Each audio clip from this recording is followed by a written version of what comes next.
The 2016 Dodge Viper ACR is officially out of its cage, and damn, this car is bad to the bone. When we say street legal race car, we mean it with this one. Not by any means is this car for the faint of heart, nor is it made for the daily drivers or the guys trying to impress the girls when you have 1,300-pound rear springs in the back.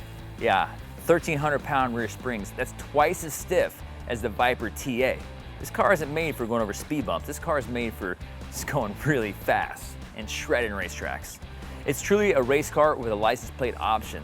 Hanging across the back of the car is a 6-foot dual-plane wing, helping to create some of the 2,000 pounds of possible downforce this car creates. The Viper ACR can hit 1.5 Gs, a sustained cornering.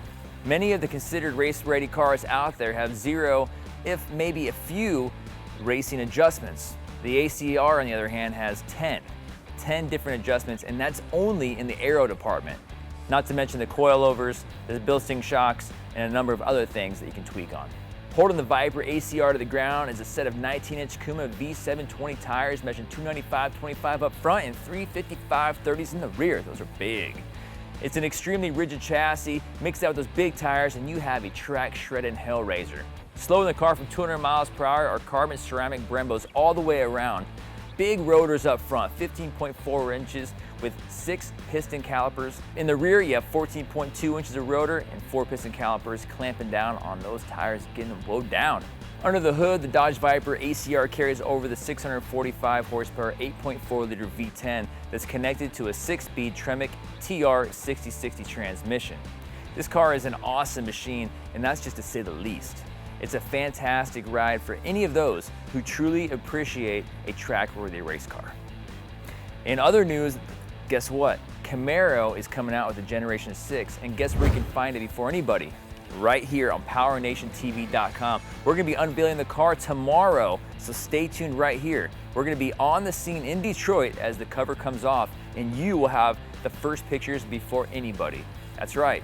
If you're a Chevy fan or a Camaro fan or just a car nut in general, stay tuned right here on PowerNationTV.com, as I'm going to be there, we're going to be there, and you're going to be there. All right, you know what time it is? Oh, come on, you know what time it is. That's right, it's Friday. It's Fast Fails Friday, the wildest, craziest fails from around the world, and it all starts right now. All right, coming in at number 5 is how not to pull into a parking spot. They turn a little left, and they keep going left. Oh, and then they smash into a car. A little rough. Coming in at number 4 is a motorcycle crash that he was asking for. You gotta be honest. He's trying to impress his friends, and, well, he hits a cop car, of all things. He falls down, but the cop wasn't too happy. He decides to get out and beat the crap out of him. Kind of deserved that one. Number 3 is Helio Castroneves in practice for the Indianapolis 500. Gets crossed up, spins out, but catches wind. Check out the onboard camera, it's pretty wild. And that's when it all happens. He literally takes off like a jet through the air, oh so gracefully. Definitely a wild ride. Glad Helio's okay, but he walked away, shaking up a little bit, but he'll be good for the race. Number 2 is just strange, an onboard camera of a guy that passes out behind the wheel and keeps his foot on the gas. What turns out to be kind of strange gets pretty serious as he flies off the road and goes taking out some fence posts. Almost hits a telephone pole, misses it by inches. I still don't know why he had a camera behind his head while he passed out, but nonetheless, I guess he didn't get insurance money. He was a little upset about it. Be honest, I wouldn't give you insurance money either. I have 2 questions. Number 1, why was there a camera behind your head as you're driving? It's kind of weird. And number 2, what were you thinking when you woke up? Like, how did you get there? Kind of strange.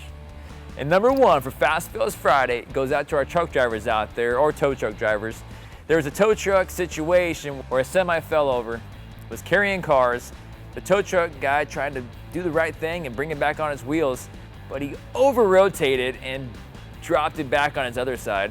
A tow truck driver told me, hey, don't laugh, it's pretty hard to do. I guess it's already totaled, so hey, whatever, right? Thanks for hanging out with us here on Power Nation Daily. Be sure to stay tuned with us because Saturday we're unveiling the Generation 6 Camaro. We're gonna be in Detroit. Stay tuned right here on PowerNationTV.com for that. Also, be sure to subscribe to us on YouTube. Hit that button, subscribe, and stay tuned for more Power Nation on TV this weekend on CBS Sports on Saturday at 8 a.m. and Spike 9 a.m. on Sunday. My name's Gannon Pritchard, this is Power Nation Daily, and we will see you all very soon. Have a good rest of your weekend, and talk to you later. See ya.